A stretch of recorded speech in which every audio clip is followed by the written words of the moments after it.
윤석열한테 별명이 하나 있죠. 입만 열면 거짓말. 입 벌고. 근데 헌법재판소 나와가지고 입만 열면 내란 자백을 하고 있어요. 희한한 놈이야. 헌법재판소하고 형사재판을 구분을 못하는 것들은. 성렬아 한마디만 해줄게. 막 디테일 싸움을 해갖고 이건 했다 안 했다 치자. 어차피 너는 무기징역 이상이야. 그렇죠. 디테일이 함정에 빠지지 마. 무기징역 이상이라고요. 제일 황당했던 게 이거예요. 계엄의 형식을 빌린 대국민 호소였다. 저거 밑에 달린 댓글들이 와 진짜 예술적인. 자, 한 번씩 응용해봐. 제가 봤던 제일 충격적인 거 강간의 형식을 빌린 사랑 고백이었다. 아, 저는 약간 이런 생각이 들더라고요. 남자친구가 다른 여자랑 바람을 피우고 걸렸어요.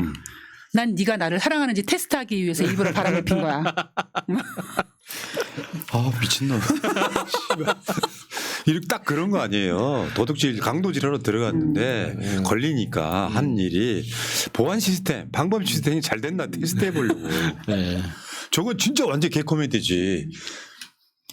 이런 게 먹힌다면 여러분은 좀비 이직이세요. 자 어제 제일 열받았던 게 오늘 이 대표도 빡쳐가지고 한 말이 저거잖아요. 호수 위에 달 그림자를 쫓는 느낌이다. 실제로 일어난 일이 없대요. 저는 근데 저게 굉장히 이해가 됩니다. 왜냐하면 윤석열이 지금 구치소에 들어가서 술을 안 먹고 있잖아요. 근데 그 전까지는 다 술을 먹었잖아요. 우리 왕년에 술을 먹어볼 때 기억나면 막 술이 꽐라가 돼가지고 아침에 일어나면 전날에 무슨 일을 했나 기억 못할 때가 많지 않습니까? 윤석열은 술 처먹고 계엄을 했기 때문에 지금 술이 깨니까 아 내가 그때 무슨 짓을 했지? 난 모르세라고는 컨셉으로 가는 게 아닌가라는 생각을 하는 거죠. 뭐 그렇게 재밌게 해석할 수도 있지만 그러니까 12월 3일 당일에 일어난 일만 보면 아무 일도 일어나지 않았다고 해석할 수도 있죠. 근데 시민들이 다 막았으니까 군인들이 이행하지 않았으니까. 근데 진짜 소름 끼치는 건 12월 3일 이전까지 준비했던 내용들이에요. 벙커를 준비하고 그렇죠. 부대 비상대기를 시키고 여러 가지 작전 계획을 세웠잖아요. 거기다가 HID라고 하는 우리가 일상생활에서 보도 듣도 못하는 그 암살 전문 부대를 동원해가지고 음모를 꾸몄지 않습니까? 그게 진짜 심각한 거죠. 12월 3일 하루만 딱 보고 나는 아무것도 안 했어. 이렇게 하면 누가 믿습니까 그걸? 만약에 계엄이 성공했다면 벌어졌을 일들 다 죽었어요. 지금 굉장히 많은 사람이 죽었을 거예요. 네. 왜? 목표가 영구집권이었기 때문에 만약에 윤석열이 계엄을 성공해가지고 그 정권 유지한다면 김재규한테 뭐 총 맞듯이 그렇게 끝나지 않는다면 그거는 윤석열을 단죄할 방법은 없고 수백 수천 명이 죽었을 수도 있는 사건이란 말이에요. 아니 그 차지철이 그랬다잖아요. 각하 캄보디아에서는 100만 명을 죽였어. 집권했습니다. 괜찮습니다. 밀어버리면 됩니다. 이랬다잖아요. 그러니까 실제로 어저께 아마 형사재판도 이렇게 갈 것 같은데 실제로 뭐가 일어났냐 이야기하는데요. 일어났잖아. 일어났잖아. 군대가 출근이래. 그러니까 이 새끼 이런 거요. 출동했잖아. 뭐 저 이태원에서 뭐 저 내진 당은 없고 압사 이런 것처럼 군대가 국회 유리창까지 깨고 들어가는데 일어난 일이 없다고 주장하는 건 뭐냐면 죽은 사람 없다 이런 뜻이에요. 그렇죠. 다치거나 죽은 사람 없다 이런 뜻이에요. 이게 미수로 끝났으니까 그나마 다행이지. 근데 이놈한테는 이런 거요. 사람이 죽거나 다치지 않았더라도 어차피 출발선이 무기징역이잖아요. 그러니까 여기서부터 사형까지는 저는 제가 봤을 때 무한대 리미티드 같은 거요. 그렇죠. 여기 다 섞여 있는 거라고. 그것도 사람은 안 죽었으니까 아무 일도 안 일어났다고 이야기해. 구름 위에 뭐 호수 위에 달 그림자 쫓는 느낌 이런 식으로 장난식으로 이야기해버려요. 이거 사이코패스라고 하는 거예요. 여러분. 사이코패스, 소시오패스의 가장 기본적인 특징이 뭐냐면 공감력이 없는 거야. 그때 생방송을 보면서 국민들이 느꼈던 공포감. 지금도 공포를 느끼고 저 있어요. 지금도 그래요. 지금도 ING 중이니까. 이번에 저 이 사무실 앞에 CCTV 하나 더 단다 그러고 설명을 하는데 이 건물 사모가 그러시더라고. 아이고. 이해한다는 감정이 있잖아요. 아무 일도 안 일어났대요. 우리 일상생활이 바뀌었는데. 그리고 국회 허락도 받지 않고 국회 뭐 승인도 받지 않고 국회를 헬기를 띄워서 국회의원은 못 들어가게 하고 본관에 들어가서 유리창을 깨고까지 들어갔던 게 아무 일도 안 일어난 겁니까? 거기다가 자기가 생방송에서 계엄 선포를 했으면 계엄 선포 끝내자마자 그 즉시 계엄 선포문과 함께 국회에 통보를 해야 돼요. 나 계엄 선포했다. 안 했잖아요. 그게 무슨 뜻입니까? 국회를 공격하겠다는 뜻 아닙니까? 만약에 진짜 이게 합법적인 계엄이었다면 그게 합법적인 절차를 지켜야지. 내가 이런 사유로 계엄을 선택했고 선포했고 그러니까 국회에 통보한다. 심의해라. 하고 던져줘야지. 왜 국회가 일을 못하게 막았어요 그러면. 아 진짜 여러 가지 범죄를 보는데 이렇게 찌질한 놈은 나 처음 보는 것 같아요. 그러니까 아버지가 얼마나 그러니까 속상해서 그 고무수를 들었겠습니까.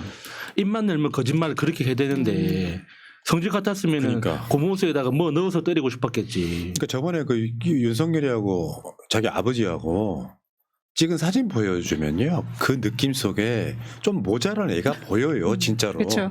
등치만 크고 좀 약간 모자란 애가 보이고.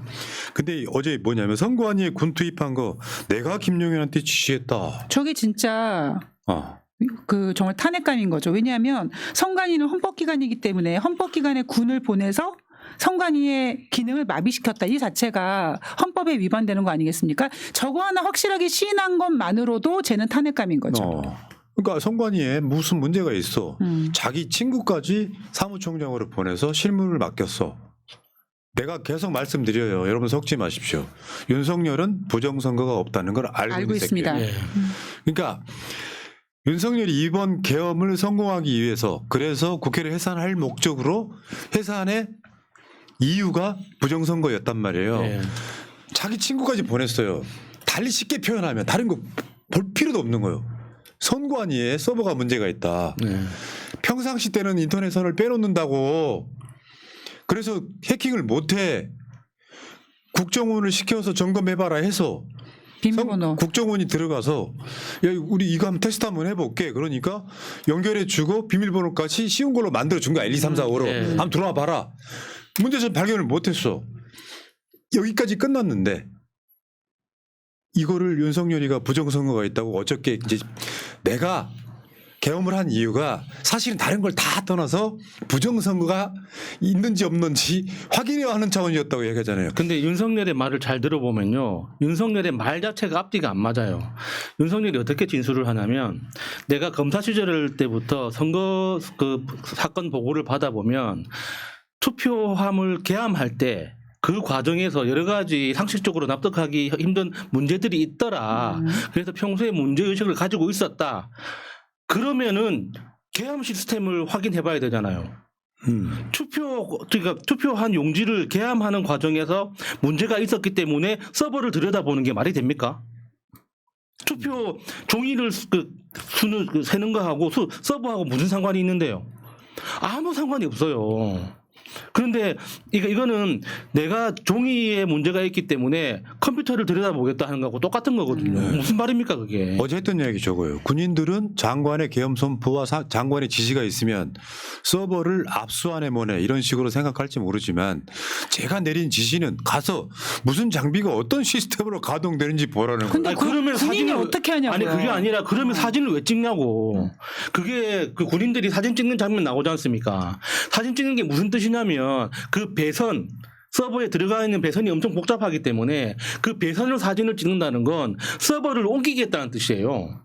그 자리에서 뜯어가지고 똑같이 세팅하기 다른 위해서. 곳에다가 옮겨서 다시 세팅하겠다는 뜻이거든요. 내가 봤을 때는요.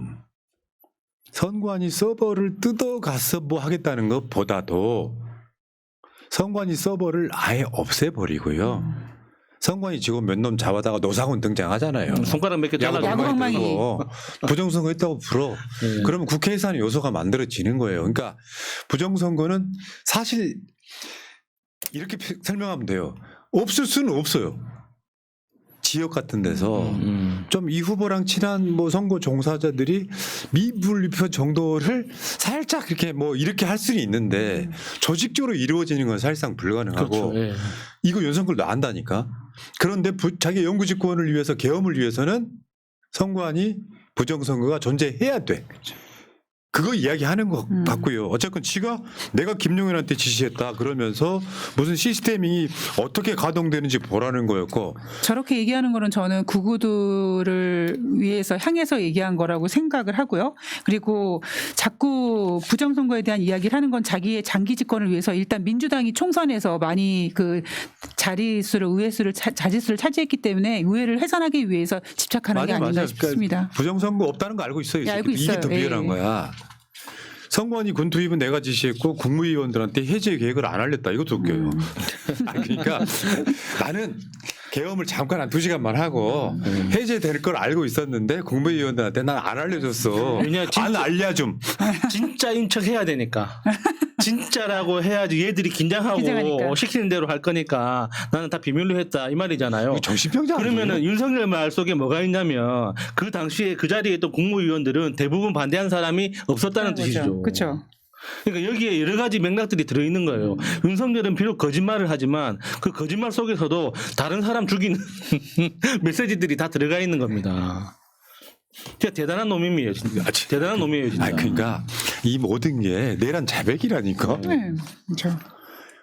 법 자체는 하나도 안 지켰어요. 공무에 제대로 했습니까? 한 5분 하고 끝내고 오는 사람들마다 그냥 출석 체크 정도니까 사인하세요 그랬는데 최당목의 말에 의하면은 뭔가 이게 그 부서라고 하지 부서 이렇게 자기 직접 예. 그러니까 거기에 왜 있잖아 이제 약간 보험 사기 같은 거 아니야. 야, 이거 뭐 이거 중요한 게 아니고 그냥 형식으로 하는 거니까 사인만 처음에 봤더니 수령자가 자기인 거야. 이런 짓을 했단 말이에요. 이게 무슨 그러니까 요즘에 사람들이 그런 얘기하더라고요. 십상렬의 유니버스라고 자기만의 세상을 살다 보니까 정말 저는 윤석열이 거짓말을 하기보다는 난 진짜 2시간만 하려고 그랬던 거고 그냥 자기만의 세상에서 못 빠져나오고 있는 것 같아요. 미친놈이죠. 아니 그러니까 그게 아니라니까 속지 마. 이 새끼는 다 알고 있어. 예, 예. 알고 있는데 바보 연기하는 거야 지금 보니까. 그러니까 자기가 다 맞다라는 거죠. 근데 바보 연기를 바보가 하니까 들키는 거예요. 바보 연기를 천재가 하면 안 들킵니다. 네. 그 이야기 있잖아. 자는 놈은 깨울 수 있어도 자는 척하는 놈 못 깨울 수 깨운다. 없다 이런 거랑 비슷한 거예요. 그러니까 바보인 건 맞는데 바보인 것처럼 행동하다 보니까 조금 윤석열이는 바보보다는 조금 더 나아. 예. 그러니까 조금 더 덜 바보스러운 놈이 바보 연기를 하니까 우리한테 들키는 것 뿐이에요. 아니 헌재 나와가지고 난 내란 했어라고 말한다는 걸 인식을 못하는 게 난 더 신기해요. 내란이 아니다.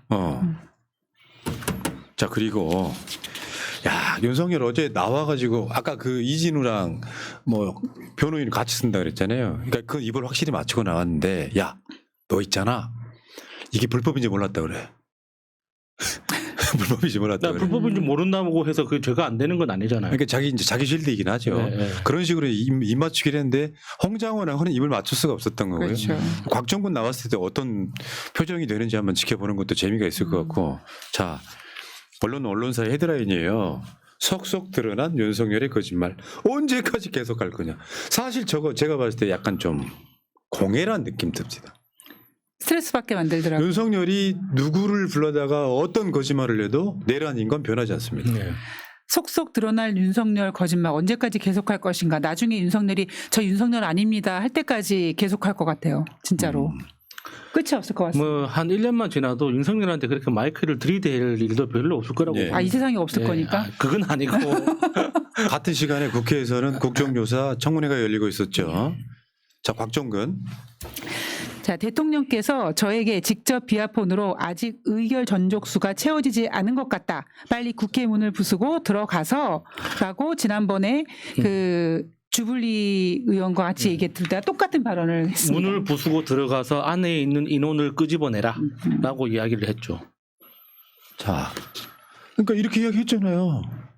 곽정근은 거짓말합니까? 저분은 진짜 억울할 것 같습니다. 그러니까 곽정근은 자기 입장에서 그거라고 생각이 들어요. 물론 거부하기는 힘들었겠지만 실제로 이진우처럼 그런 거짓말을 하지 않는 거죠. 예. 자기도 자기 죄를 인정하는 거예요.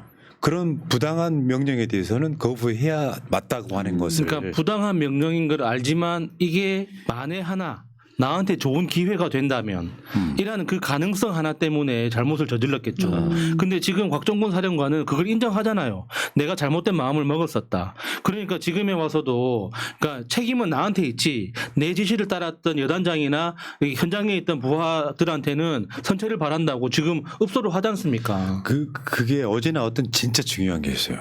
윤석열이가 철수하라고 했다. 네. 아니다. 어떤 연락도 없었다. 그러니까 윤석열이가 곽종근의 공을 가로챈 거예요. 곽종근이가 판단해서 이제 철수를 해야 되겠는데 위에서 오다가 안 내려오는 거야. 그러니까 김용현이랑 통화해서 그러니까 자기 그 공수 여단장들한테 전화해가지고 철수해라 이렇게 본인이 했는데 그 전주에 그 저 헌재 나와가지고 지들이 했다는 거예요. 진짜 비겁한 새끼들인 거지. 그러니까 저는 곽종근이 굉장히 좋은 선택, 훌륭한 선택을 했다고 생각되는 게 김용현이랑 전화를 걸어서 어떻게 했으면 좋겠느냐, 철수를 해야 되겠다. 그러니까 조금만 더 버텼으면 좋았을 텐데 그 이야기를 듣고 곽종근이가 군인들을 철수시켰다고 했잖아요. 만약에 철수시키지 않았으면 그 이후에 계엄이 계속 더 지속될 수 있었던 거죠. 그걸 커트시켜준 거죠. 그러니까 곽종근이 그렇고요.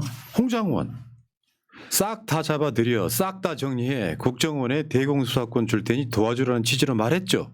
그렇게 기억합니다. 이렇게 들은 사람이 여러 명인 거예요. 난 이진우는 가중처벌해야 된다고 생각해. 네. 저딴 식으로 말하면 있잖아요. 주요 임무종사자야. 사실은 저것도 행위가 저런 방식으로 반성하지 않고 가면은 난 무기 때려야 된다고 생각해요. 특히 이진우가 했던 그 발언 중에 가장 그러니까 죄가 큰 게 저는 그 상급자의 명령은 판단하지 않고 무조건 따라야 한다고 생각한다고. 그렇게 이야기를 했거든요. 굉장히 위험한 발언입니다. 네. 그게 진짜 지휘관이라면 이 앞으로 대한민국의 어떤 군대 문화를 이렇게 혁신하기 위해서라도 이진우는 본보기 삼아서라도 네. 가장 크게 처벌해야 된다고 봐요. 근데 윤석열 다 거부하는 거죠 지금. 저는 저 자체는 말이 안 된다고 보고 있고요. 그 네 생각이고 그거는. 네가 말이 안 돼. 왜냐하면 얘가 지금 이런 거잖아요. 강도 살인 미수범인 거야. 집가 들어간 건 맞아. 근데 그 상황 아무것도 안 일어났어. 내가 그런 명령 했을 리가 있냐. 근데 그 뒤에 수사로 밝혀진 것들 노상원 존재만 생각해 봐봐요. 한동훈, 이재명 뭐 수긍하고 한동훈 사살하고 생각해 봐요. 다 합리적으로 맞잖아요. 네. 앞뒤가 다 맞잖아. 본인은 지금 저게 말이 안 된다고 보고 있는데 갑자기 계엄령 내린 그 시간에 홍장원한테 전화해가지고 간첩 잡아들이라는 소리였다는 게 갑자기 이게 무슨 말이 되는 소리입니까? 간첩 잡아들이고 뭐 고생한다, 수고한다, 격려의 전화였다고 얘기하고. 근데 이 상황에서 구속 취소 청구라는 게 진짜 법꾸라지인 거 맞아. 여러분 구속 취소 청구라는 걸 들어본 적 있어요? 전 이런 게 있는지도 몰랐습니다. 글쎄요, 저는 뭐 시사방송 올해 10년째지만 진짜 처음 들어보는 말입니다. 그런 문서가 있다는 것 자체가. 저번에 하나 더 우리가 배웠지. 네. 체포 적부심. 왜냐하면 원래 원칙은 이 사람이 죄가 있어. 조사를 해봐. 자 잠깐만 조사하려니까 경찰에 나오세요, 검찰에 나오세요 하잖아. 근데 안 나갔어. 여러 번 5번이나 했어. 안 나가서 체포영장이라는 걸 청구를 해서 체포영장이 나왔어. 그러니까 얘는 체포 당할 만한 거야. 조사를 해야 되는데 수사기관에 안 나오니까. 근데 그 체포영장에 적부심이 있다는 건 윤석열이니까 가능한가 그게. 그러니까 체포적부심이 있다는 건 사실 변호사들도 잘 모르더라고요. 왜냐하면 실무에 거의 안 쓰는 제도니까. 근데 구속 취소 청구라는 건 또 뭐야. 물론 이 구속영장이나 이게 불법이다 이렇게 이야기를 하고 싶긴 한 건데요. 기한이 만료돼서 지금 불법 구금 중이다 이런 식으로 지금. 그러니까 여기에 그 검사의 어떤 굉장한 그 특징들이 있잖아요. 그러니까 그 법 조문에 그 글자 한자까지 찾아내가지고 마지막에 등이라는 한 글자까지 찾아내가지고 어떻게든 형식적인 조건을 맞춰서 자기 권리를 찾으려고 하는 그 검사들의 그 특징이 딱 드러나는 거예요. 일단 공수처의 구속영장을 인정하지 않겠다라는 거고, 두 번째는 지금 재판 중이니까 나 그럼 집에 가서 술 마시면서 출퇴근하면서 재판 받을래라는 오만한 거죠. 그러니까 이게 이거요. 공수처의 구속영장 등도 다 법원이 인정해 준 거잖아요. 이번에 보니까 헌법재판소에서 윤석열 탄핵이 인용되면 그것도 인정하지 않겠다는 거잖아요. 그거는 쉽게 표현하면 무정부 상태에 만들겠다는 거거든요. 자기 지지하는 폭도들이 법원을 깨부신 거랑 똑같은 맥락이에요. 여러분 그러면은 법원이 판단한 거를 본인이 느끼기에 그러니까 뭐랄까 불합리하다고 느껴도 나 이거 거부할래. 왜? 나는 왕이니까요. 그러니까 민주공화정에 안 맞는 새끼야. 뭐 이런 개새끼가 다 있습니까? 진짜 윤석열은 진짜 그 길이 보존해야 되는 진짜 박제쓸까? 이게 전 세계의 역사를 통틀어서도 진짜 보기 드문 캐릭터거든요. 박제 뜹시다 우리. 예. 이게 그 진짜 어떻게 보존해야 됩니다. 그래서 절대 잊으면 안 됩니다. 그러니까 이 민주주의 시스템이 아무리 완벽하게 설계되어 있어도 우리가 잠깐 실수하는 순간 이런 최악의 인간이 지도자가 될 수 있다는 걸 영원히 기억해야 되는 거예요. 최악인 게 나중에 역사가 지난 뒤에 한번 보십시오. 제가 예전에 그 촛불 집회 그때 한번 나가서 연설할 때 그런 얘기를 했어요. 앉아 있는 그 우리 소녀들 보면서 역사 속에 윤석열 탄핵을 반대했던 사람이나 박근혜 탄핵을 반대했던 사람은 남지 않아요. 승자의 기록인 거예요. 네, 역사는. 그렇죠. 네. 예. 윤석열이 뭐 어쩌고 저렇게 개소리를 해도 나중에 이미지만 남아요. 역사상 가장 찌질했던 전직 대통령 그 파면되고 나면 사실 그렇게 부르면 안 돼요. 예. 지금 뭐 JTBC나 MBC 같은 데는 박근혜 전 대통령 이렇게 안 하잖아요. 박근혜 씨라고 하잖아요. 그러니까 역사는 윤석열 같은 자를 가져와서 이런 놈은 대통령을 만들면 안 되라고 반면 교사하면 역사가 남는 거고 이기는 거예요. 우리 머릿속에 야, 저 사람 좀 이상하긴 했지만 진짜 멋있는 사람이었어. 김영삼 남자였다. 김영삼 정답 안 해주셨어요. 그것도 없는 거예요. 내가 살아보겠다고. 예, 예. 미친놈이라는 생각이 들고요. 자, 이 얘기는 여기까지 하겠습니다. 새날 구독 타임인데 좀 한번 선동 좀 해봐봐. 예, 아 진짜 요즘에 그 사실 분위기가 많은 분들이 피로감을 느껴가지고 그냥 여기저기 막 그 뭐죠? 그 뉴스를 막 보시느라고 정신 없으신 것 같은데 이 타이밍에 채널 구독해 주시고 네. 여기 오른쪽 어디 갔어요? 이쪽에 보이시죠? 여기 ARS 해주시고요. 그리고 무엇보다 지금 워낙 이 시간대가 그냥 하이라이트 시간대가 돼가지고 경쟁이 치열하니까 여러분들께서 좋아요를 눌러주시면 많이 퍼진다고 훌륭해. 합니다. 네. 구독 안 하면 지옥 갑니다. 아, 종료되는 거예요. 자, 김영일님, 개구쟁이 반차 최범님, 정변 의사님, 볼메그리님도 새해 복 많이 받으세요. 아까 연결된 거예요, 그거. 아, 성형수술했는데 알아보시네. 아니, 분하현님, 야수, 박성환님 이게 먼저 위에 있었으니까. 예. 자, 마차님은 목요일, 금요일 나옵니다. 김영일님, 분하성님, 여그 광산구는 눈이 허벌나게 내렸어라. 그리고 구치소로 삼행시 지었는데 구질구질하고 치절하게 그지없는 윤통씨 소맥을 못 말아 먹어서 어쨌을까나 오맥 꼬싱그 안 그요? 야수님 이은정님 야, 물어봤습니다. 지금 윤석열 오늘 저녁에 한 잔 할 수 있다면은 얼마 모든 걸 다 고백할 겁니다. 근데 술 마시다가 며칠 안 마시잖아요. 그다음에 먹기 싫어지는 경우도 있다. 근데 이제 그 적당히 먹은 사람들이나 그거는 그렇고 적당히 먹는 사람. 평생 먹어온 사람들은 다르죠. 그런 거야? 이 생각보다 윤석열이는 연구 보존 되겠다, 야. 화장하지 않으면. 안 썩을 것 같아. 자, 응답하는 파랑새 천년 미소님 고맙습니다.